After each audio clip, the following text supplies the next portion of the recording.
Sejarah Pura Bukit Sari Sangeh. Hutan pohon pala di Desa Sangeh, Abian Semal, Badung, tidak bisa dipisahkan dengan keberadaan Pura Pucak Bukit Sari yang berada di tengah hutan pala tersebut. Keberadaan pohon pala ini memang unik, lantaran di sekitar daerah tersebut tidak ada pohon sejenis. Hutan pohon pala ini juga disebut Bukit Sari, padahal daerah di mana pohon itu tumbuh berupa dataran, bukan kawasan perbukitan.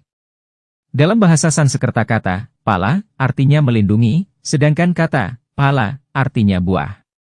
Untuk menyebutkan nama pohon di Pura Pucak Bukit Sari Sangeh ini, apa pala atau pala, tidak jelas tahu asal-usulnya.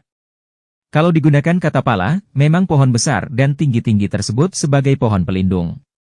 Berdasarkan mitologi masyarakat setempat, nama Sangeh diambil dari kata sang yang berarti orang, dan ngeh artinya melihat.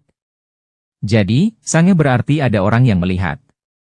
Konon, pohon pala yang berasal dari Gunung Agung, Karangasem, pernah melakukan perjalanan menuju Taman Ayun, Mengwi, Badung. Pohon-pohon pala yang berjalan beriringan di malam hari karena kekuatan gaib itu, akan digunakan menghiasi Taman Ayun, milik Kerajaan Mengwi.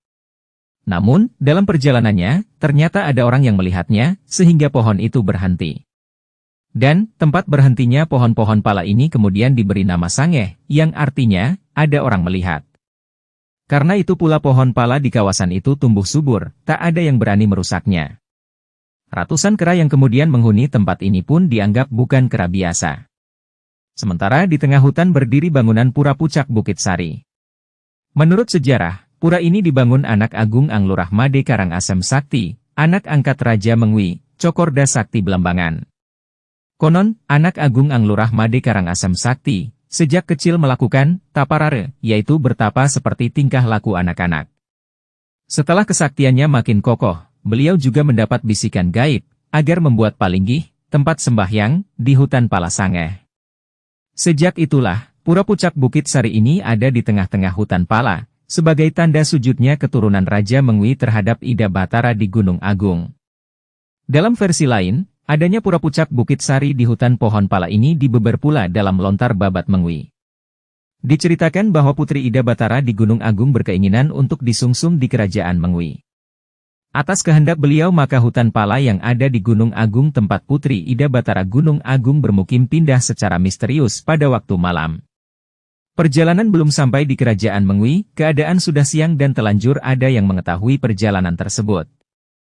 Hal ini konon yang menyebabkan hutan pala tersebut tidak bisa berjalan lagi menuju Mengwi dan berhenti di Desa Sangeh sekarang. Konon putra angkat Raja Mengwi yang pertama I Gusti Agung Putu yang bergelar Cokorda Sakti Belambangan menemukan bekas bangunan palinggih. Putra angkat Raja Mengwi tersebut bernama anak Agung Ketut Karangasem. Atas penemuan tersebut Cokorda Sakti Belambangan memerintahkan untuk membangun kembali pura tersebut dan diberi nama Pura Pucak Bukit Sari. Yang dipuja di pura tersebut adalah Ida Batara Gunung Agung dan Batara Melanting. Di Pura Pucak Bukit Sari ini terdapat tidak kurang dari 36 bangunan suci. Ada palinggih utama dan ada pelengkap. Ada palinggih Padmasari Panyawangan Ulun Danu Beratan. Ada dua Padmasari sebagai palinggih Ratu Puncak Kangin dan Ratu Puncak Kau. Kemungkinan palinggih ini untuk penyawangan ke Gunung Agung dan ke Pura Batur atau Ratu Batara Melanting.